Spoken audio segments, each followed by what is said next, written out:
Hey guys, it's Kate and I got my Duncan and I am here today to show you guys how in the world you create business growth without spending a ton of money, okay? So like a lot of people just don't get it. Like, are you working it's kind of like working two jobs because you've got your business and then you have like the marketing aspect, and marketing is so tricky and it can be scary, but it really takes time, especially when you don't have a very big budget. And most startups, let's face it, you don't. So, there's so many fakes out there. You've probably been a little bit persuaded by some of their fake tactics, like paying for those verified check marks. They get like penny likes on their Facebook pages so that they can have like thousands of people like their page. Let's see, they pay to be a bestseller on Amazon or even on the New York Times. They just kind of manipulate that system. They pay to be featured in articles and stuff. They pay to write articles. It's just really a yucky world out there, and people who are just trying to figure out digital marketing. It's really like swimming with sharks. It really is. And so you're probably like, you're buying courses and you're thinking like, why in the world can I not figure this out? You're buying courses and then you find out like, heck, that could have been said in a blog post or something like that. And then you've got all this information, you don't know what in the heck to do with it. You're buying ads, but you don't really know what to expect from an ad campaign. And so you think the ads aren't working, and you start them and you stop them and you start them and you stop them. It's really kind of like, just this big conglomeration of things that you're trying. And I call that franken marketing, because a lot of people are franken marketing. They're picking just little pieces of advice that they're finding on the internet, and they're trying to market their business. Guys, 8 years experience tells me that you're going to burn out. You're just going to be too tired. You're keeping your business stuck in startup mode. You're spinning your wheels. You're not really getting anywhere, and it's strangling the life out of your business, your home life, everything. So we really need to get you in a spot where you can actually grow without like spending a fortune. Your marketing budget, if you have one, that's great. If you don't, the things that I'm going to teach you today are really they're going to help a lot. So the first thing I want to say is I wrote all of these backwards because my camera is stuck somehow and I didn't want to mess with it. Like, I was like, okay, fine, I'll just write all my notes backwards. So everything that you're going to see up here, my handwriting, I promise you, is not really that bad. It looks, in some places, looks like a 4-year-old wrote it. That's just because I had to write everything backwards. So guys, let's just like jump in and get started. The first things that you really need to know are the 4 stages of business. You've got to understand where you're at to know, it tells you a lot, like whether or not the things that you're experiencing are normal, or if the things that you're experiencing are not where it should be. So it helps kind of diagnose, like, do you have a problem? Do you not? Do you need outside help to come in? Or what do you need to do? So the 4 stages are obviously startup. That's your first stage. And most businesses are not making it out of the startup stage. We're seeing like startups that are like 10 years old, 5 years old. You think of a startup as, like being 2 years old or less. Well, if your business isn't growing, if you're not sure where your money's coming from, it's not predictable revenue, it feels like chaos and it's turbulent, and you have like a poor mindset. Because you start feeling like you need to hang on to money. And so what happens is that you don't invest into the business. You start seeing investments as an expense, which is completely wrong. And that is absolutely going to be one of the nails in the coffin for your business. When you're in the startup phase, what you need to be doing is taking those risks. You need to invest in some help for people who have gotten out of the startup stage and can actually help you do it, okay? What you should focus on trying to tweak what you're doing and master your marketing, your systems, your processes, everything that you do in your business. You need to master those and just keep tweaking them until you get them to where everything's running like a well-oiled machine. And then once you get there, create an SOP. You have to have a standard operating procedure for your business, or you cannot leave startup mode. I'm going to say that again because I've been telling people that they need to have an SOP for 2 years, and people are just, it's like they're not listening. People don't want to do it. It's hard, blah, blah, blah. Look, you're not getting out of startup mode without it. You have to have an SOP for every single procedure you do in your business, okay? Startup people need to be exploring new ideas, taking care of their market, building, you know, their brand. You're gonna know really when you're ready to move into the next phase. You're gonna start, like, you're gonna have mastery and flow with everything. All your systems are gonna start, you know, running great. Your brand will start taking off, where like customers will start like getting on board and following along with your journey. They're gonna start recognizing your brand. Your budget will stabilize. Your marketing can be automated, and this is the time really where you need to just keep investing and reinvesting. Like, just it's the growth phase, and you cannot grow without investing and reinvesting, whether it's time or money or effort or whatever. You can't grow without some type of investment. Okay, you need to be trying to expand your revenue streams, diversify your offers, and, you know, offer new products or new services.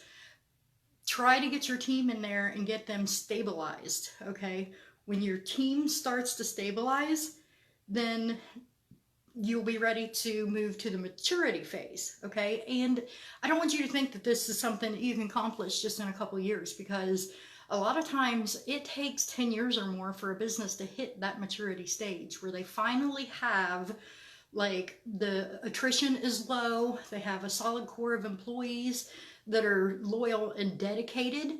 The revenue will be predictable, you'll have steady growth year after year, and your business can actually run without you at the helm. But like I said, a lot of businesses don't see this until at least the 10-year mark. So, you know, it just depends on how much work and effort that you put into it in the early stages. Okay, I know a lot of people they don't like the term hustle, and they don't want to feel like they're just working their life away, you know, because that's not what you went into business for. But when your business is in the startup phase, that's unfortunately what it takes. That's literally what it takes. You just have to get yourself through that as soon as possible. And that's sort of like what I try to, you know, work on, is get you out of the startup phase. We need to get you from startup to growth, you know, in the smallest time possible. So, and usually once people start working with me, we can do that pretty quick, just within a few months, honestly. So it's not that it's hard, it's just that a lot of people don't know the right moves to make. They don't have the experience, and they don't really have time to filter through all the advice on the internet and figure out what's good for them and what's not good for them. Okay, so the fourth stage is, you know, like after, you know, you've hit the maturity stage, hit whatever, you know, whatever year that is, you know, you're going to hit like either renewal or decline. You either have to find a way to renew that business to make it relevant, to make sure that it's still serving people, or it's going to die a slow, painful death. And usually by that time it's a public death, because, you know, the company has grown, and, you know, and it's kind of come full circle. All right, so renewal or decline, famous businesses that have already lost due to that, you know, some of the three big ones I know of, Toys R Us, Kodak, and Blockbuster. We're going to talk a little bit more about those here soon. Let me put this down. More things that I wrote backwards. Isn't that cool? All right. So here's what we want to talk about here.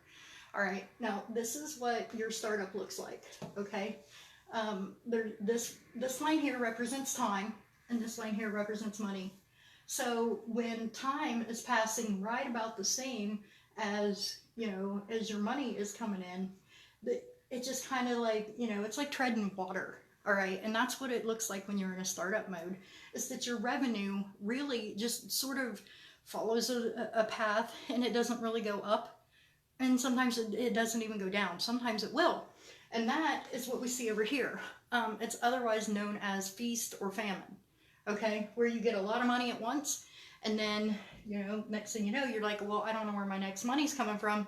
You don't market, maybe you'll relax because you thought, well, I had all this money, everything was going to go great. And then it all declines. You don't have any customers, you don't have any money. And then, you do something and it shoots back up. That's all normal looking for a startup mode. That's what we usually do see in a lot of startup businesses, especially like even in like the service provider space, digital marketers, course creators, stuff like that. Like we see this. These are usually what we see, is that, it's not a lot of money being made, but it stays not a lot of money, or it's up and it's down. Okay. And then this is just, this diagram here just represents what normal mature business growth looks like. It's year after year, the revenue is going up, and the business is actually growing. So this is what most people are trying to accomplish. Like if they see that, they're like, cool, this is good. All right. They're hyper growth. Okay. So let's talk about the hyper growth down here, because this is sort of like, it's the hockey stick, revenue right there. And it's representative of, the really kind of nothing much happening, or sometimes we'll see that bottom line go, from like about here or so, but something ends up causing that revenue to shoot up. Something happens, let's say, there's like a change point in here somewhere where the revenue just shoots up exponentially, and the business grows like really fast. This is a good thing to have, except for it's also really, really kind of dangerous, because sometimes, and it's a mindset thing, is that you see this revenue and it's just like skyrocketing through the roof, and you think, oh, cool, my business has finally made it, and, one wrong move and that's done. What you need to happen is this, okay? And this are stair steps. This is like the stair step growth. And this is what we see a lot of times. And it's different to, like, this is like the ultimate that we want, okay? And the reason why is because this is controlled growth. This is growth that it's predictable, and we know exactly what's going to happen at every single step, okay? So let me explain just a little bit. Okay, so do you see how like this was taken off? Okay, now if this had tapered off a little bit before it jumped up exponentially, it would have created like a step. And then, we could have gone on with that to create those. So this is, really how it starts, is whatever change caused this is going to come into this. So the stair steps are more stable, because what happens is the revenue jumps up really fast. It's like, it's almost like getting jolted by electricity. Okay, the revenue is going to go up, but it's going to stabilize, okay, over time. And then what you're going to do is you're going to create your own change points, okay? Every single time it jumps up, there's a change point, which means it's something that you have done to cause the business to grow, okay? So whereas, here, it only did this one time, all right? And so it didn't carry on to be, a step. And this is not sustainable. This causes a whole lot of problems if it's not managed properly, okay? This is what we want. We want these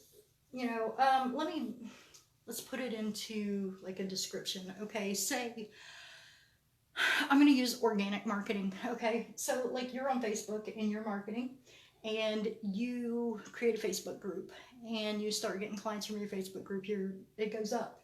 But if your group isn't growing and you're not doing anything to still promote things, it's going to go stagnant. It's going to kind of taper off. And then if you start promoting, if you come out with something new that your people are going to like, then it's going to jump up again. And then it's going to eventually taper off.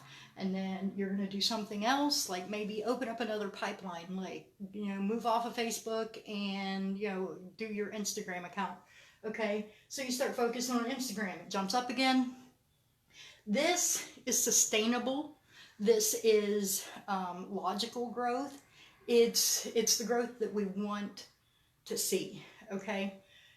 The last one is what nobody wants to see. This is what happens in the renew or decline phase of a business, and it can happen even if you're not to that stage yet. Like you can go from startup to this. It's basically the business took off. We got up here, it went kind of a little bit stagnant, and they weren't watching the market. The market shifted and they missed it. Maybe people wanted something different. Maybe a competitor came out with something different. There was some kind of a change to the market and you didn't respond to it. So, like I said, that could be a lot of different things. I'm being kind of general here because these principles honestly apply to any business. It doesn't matter what business you have. This is business class, guys. This is not like how to be a coach online or, how to, small business 101. Like this is business, period. This is stuff that you guys have to know. Like, and most business owners, they don't know. They don't understand where they're at. They don't understand what they need to be looking for. It's a tricky thing online because you've got so many people telling you that you can start a business, and that's great. You could technically fulfill for a business, but actually running that business and making it successful and building your empire out of it is like a whole other thing. So let's talk about the next thing. And that is the 7 different ways that you can create those change points, okay? So we know that the change points are good and they need to be controlled. They need to be something that you are causing so that you remain in control and your revenue is predictable, okay? So these 7 different ways to grow a business. You can increase leads, all right? And that could be if you're doing social media marketing, like organically, or even if it's paid, it doesn't matter. You just diversify or expand whatever your marketing efforts are right now. Like if you're if say you're running Facebook ads, go and do some YouTube ads, add in some LinkedIn ads, something like that. You can also do solo ads. You can start working with media outlets. You can start up email campaigns. You could do snail mail. So it's basically, to get more leads, you've got to do something to create a new pipeline. Okay. So, the next one is conversions. And this is literally one of the easiest. It's, you're going to do things to get people on the phone more. You just, you have to make more offers to be able to close more of anything, but you also have to keep doing this and practice and get mastery at it to be able to increase your conversions. And that's pretty much where everybody stops. But here's the thing. If you follow up appropriately with people, you need to follow up with them up to like 12 times, and you have to be patient. And that's why a lot of people's ads don't work, is because they think that they're going to put some money toward ads, and then in 2 days they're going to have clients. And that's not really how it is, because most of the people who see these ads and who talk to you, they're not ready to buy immediately. Like they don't want to buy right now, but they're going to buy within like the next 60 days. So that's why you need to be following up with them in an appropriate manner, to where they don't feel like you're stalking them or begging, or you don't want to look desperate. And so I actually have, what I've created is a follow-up funnel where it gives me basically excuses and ways to follow up that actually gets them to thank me for reaching out. So, and that's one of the things that I use to help people increase their conversions. So the next one, transaction size. That is, if you've got a funnel, upsells, things like that, like bulk purchases, like just, you got to find ways that you can increase that transaction size so that you're getting more money at a time. The fourth one is frequency of sale. Obviously, the more offers you make, the more money you make.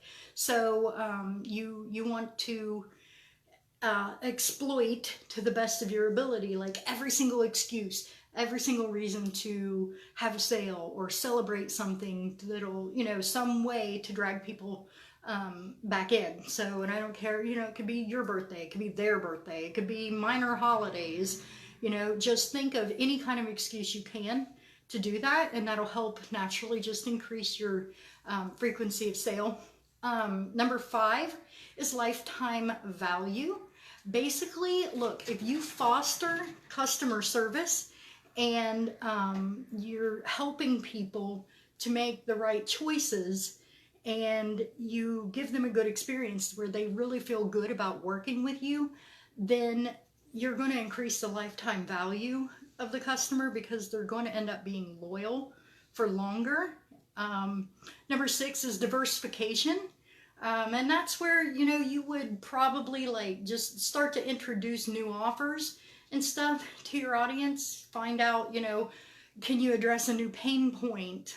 And that actually links in too with the market penetration, is you do want to talk to people about new pain points to make sure that you have got every single person out of that market that you can possibly get. And then you scoot over to a new market. You can take on a whole new market, and then you can penetrate it usually pretty quickly, because you've already done all this other stuff and you've built up like that loyal base there. So basically, guys, that's it. Like, it's just these 7 things. And I didn't talk about money really in any of them. My cat has come to visit. But I didn't talk about money really in any of them, because you can do ads, you can do paid means, but you don't have to. You can grow your business organically without spending all that money. But I'm telling you that I'm not giving you an excuse to not invest, because if you're stuck in that startup phase, you don't have a choice. Okay, it's not a when can I invest, or how can I invest? Like, you got to figure out where you're getting the money and how you're going to do it. And I know there's a lot of bro marketers out there who just, they tell you basically like suck it up and all of that, and they try to get you to borrow money from people in the family and stuff. Like, I'm not telling you to do any of that. I don't want people going out, getting more debt and stuff just to be able to pay for like a coach or, whatever service. But I'm telling you guys, half of you guys are wasting money on the wrong things. You're wasting money thinking that a course is going to help you. You don't need information. You need somebody to help you and take a deep dive and actually look into your business and be that second set of eyes. You don't need a course. You can't do this on your own. So if you are stuck in that startup phase, schedule a call with me. They are free. And we'll talk about how we can implement these 7 things into your business and get you moving. Okay, so I hope you guys enjoyed the training. That's pretty much what I got for you. If you decide you want to work with me, we'll figure out what stage you're in, we'll identify your bottlenecks, and we'll find you some opportunities to take advantage of all 7 things. But if you don't, then good luck. I want you to use this stuff to the best of your ability. I hope you took some notes. I want you to re-watch this training and get a really good feel for your business, what it actually looks like, what it looks like from the outside, so that you can actually make the right choices and start to move forward.